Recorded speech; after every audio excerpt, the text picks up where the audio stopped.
नाही.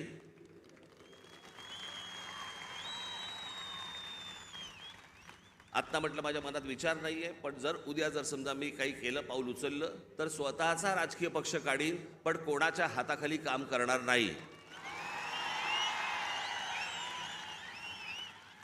ही गोष्ट मी माझ्या मनाशी मी खुणगाटच बांधलेली होती. सन्माननीय माननीय बाळासाहेब ठाकरे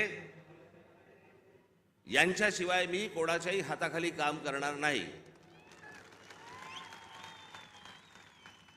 तरी त्यातल्या त्या एकाला संधी दिली होती, समजलंच नाही.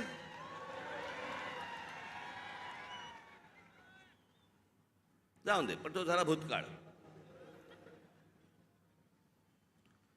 त्याच्यामुळे असल्या कोणत्याही गोष्टींवरती तुम्ही विश्वास ठेवू नका. मी कोणत्याही शिवसेनेचा प्रमुख अध्यक्ष काही होणार नाही. मी जे अपत्य जन्माला घातलेलं आहे, महाराष्ट्र नवनिर्माण सेना, याचाच मी फक्त अध्यक्ष राहणार.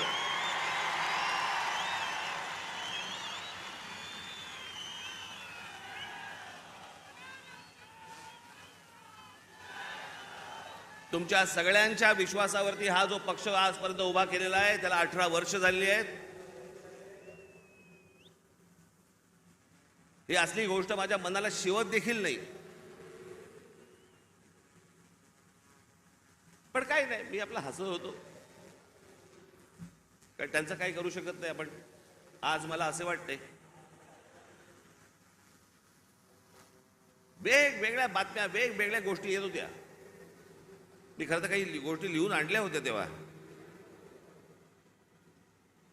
मग ते काहीतरी जागा वाटप,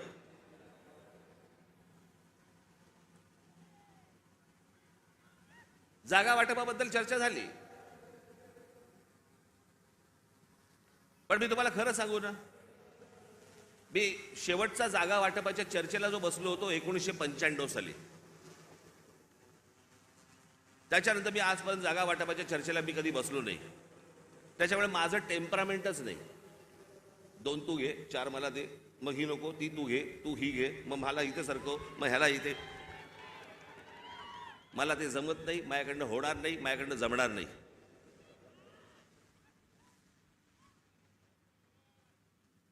मग मला सांगितलं, आमच्या निशाणीवरती लढा. हे रेल्वे इंजिन आहे ना, हे तुमच्या कष्टाने कमवलेलं चिन्ह आहे. माझ्याकडे आयतं आलेलं नाही, सहज आलंय चिन्ह म्हणून आता मी त्याच्यावरती लढवायचं अजिबात नाही.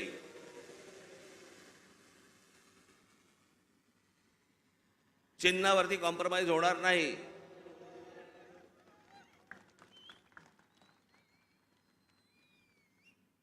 दिल्लीला गेलेले हे ठाकरे पहिलेच. पत्रकारांना माहीत नसतं, काही माहिती नसतात, जुन्या गोष्टी काही कल्पना नसते. आत्ताच्या काही गोष्टी माहिती असतात, त्याच्यावरती आपले बस रेटायचं.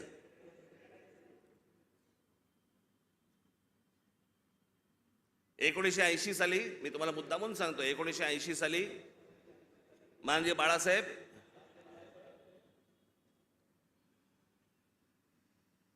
हे दिल्लीला इंदिराजींना भेटायला गेले होते, संजय गांधींना भेटायला गेले होते. आणि भेटीला जायला काय प्रॉब्लेम आहे मला कळत नाही. मला अनेक लोक येऊन घरी भेटतात, म्हणून मी काय समजायचं, वार हे आता माझ्या घरी भेटायला आलेत मला. आता असं नाही समजत. कोणी कोणाकडे भेटायला जात असतात, गोष्टी लोक जात असतात. त्यात मोठेपणा आणि कमीपणा कसला आला. अहो, वर्ष 1.5 वर्ष झाले आपले महाराष्ट्राचे मुख्यमंत्री माझ्याशी बोलतायत,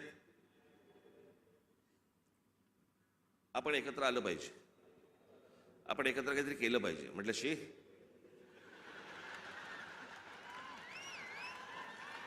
म्हटलं काय केलं पाहिजे.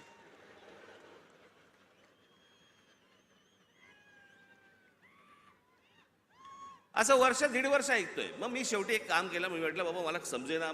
मला देवेंद्रजी पण सांगत होते, फडणवीस, एकनाथजी पण सांगत होते, आपण एकत्र आलं पाहिजे, एकत्र आलं पाहिजे. म्हटलं एकत्र आलं पाहिजे म्हणजे काय.